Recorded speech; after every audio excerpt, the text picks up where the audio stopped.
Good day and welcome to another episode of Grassroots Vegan. I'm David Kelly.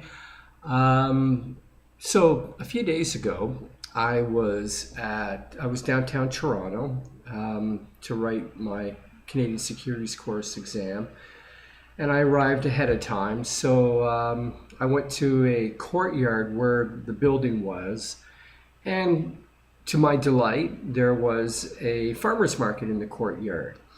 And fresh strawberries were in season. Boy, oh boy, they tasted absolutely amazing. Nothing, that's all I had for lunch basically. That and a few bananas.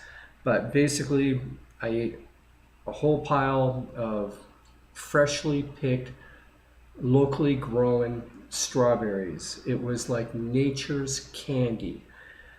Now, at a certain point, everybody was getting out for lunch, all the office workers. And so there was a group of different stands in the courtyard. Most of them were local farmers from around the area. But there was also a stand where they were barbecuing meat. And right beside that stand was like a healthy foods alternative, I guess, where you could get different kinds of, vegetarian options, right?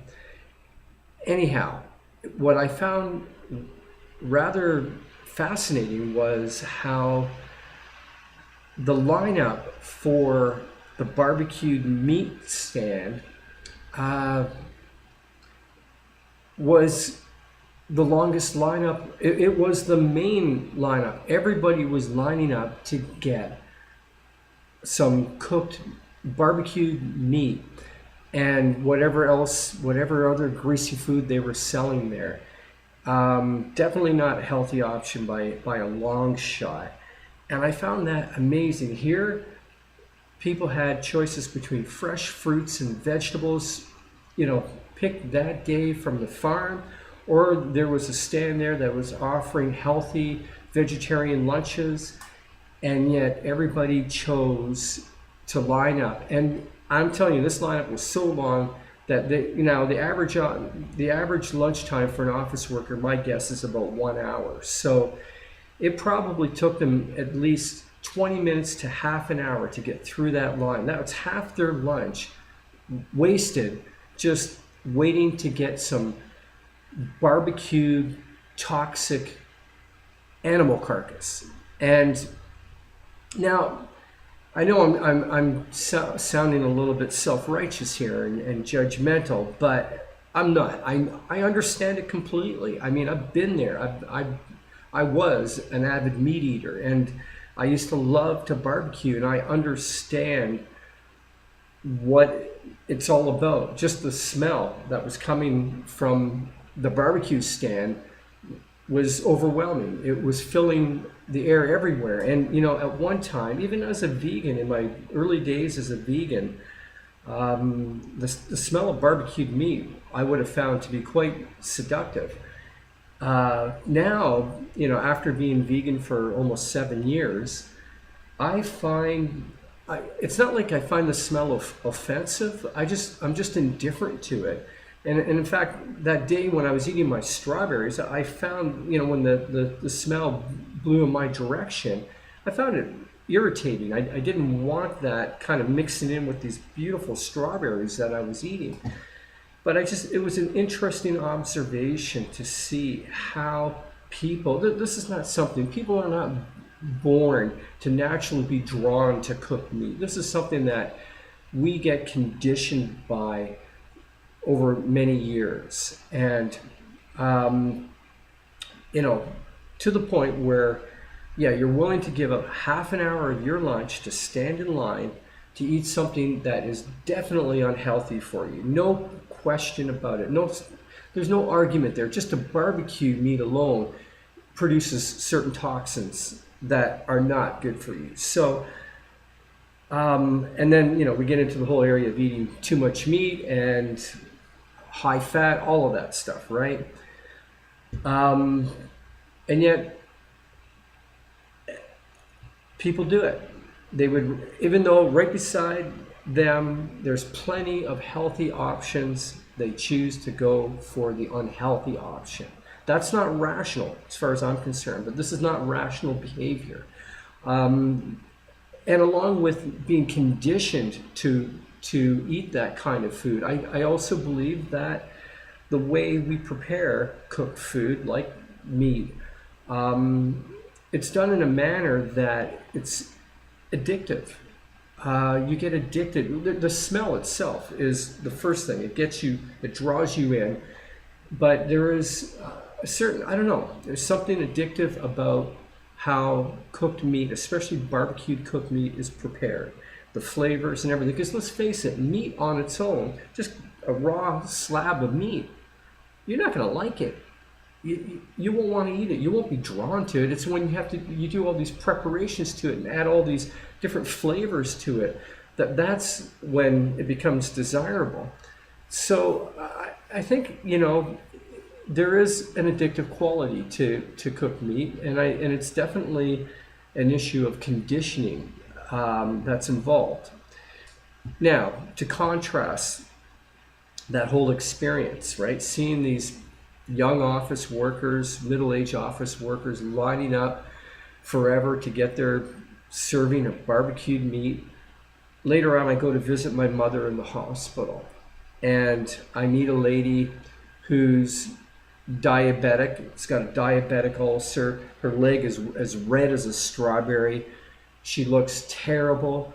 There's another person in another room getting dialysis because their kidneys have failed. And the majority of the health issues that I observed on that floor where my mother was staying were health related. Now, not every disease is necessarily health, or let's say, not health related, dietary or lifestyle related. But most of what I saw in the hospital was a result, though the same people, they would have been those people lining up for the barbecued meat. They're now, later on in life, they're in the hospital suffering diabetes 2, heart disease, severe arthritis, kidney failure, organ failure. And a lot of this is a result of their diet and their lifestyle. And again, not every disease is a result of diet and lifestyle, but there are a list of them that can be prevented through lifestyle and dietary choices. And when we're younger, we don't see that end result of what we're doing to our bodies. But just spend some time in the hospital. It's pretty depressing, and especially when you know that this could have been prevented. That I just wanted to share that with you, how interesting I find that is. Like in this day and age, with most people are aware of alternative lifestyles and alternative ways of eating that are healthy and that promote a good life, and yet they're still choosing to eat unhealthy and live unhealthy. And there's a lot of psychology there that can be unraveled, but it is long-term conditioning. And when I became a vegan, it's many years of reversing that conditioning. That this is why fad diets don't work, because you just can't change in 30 days. It doesn't happen that way. Sure, you could decide to do something radically different and sustain it for 30 days, but your old habits will come to haunt you at some point.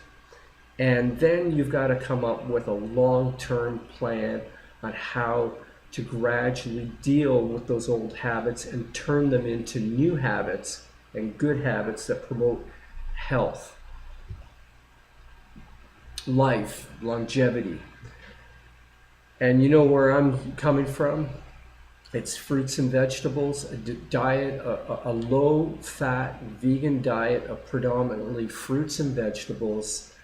It works,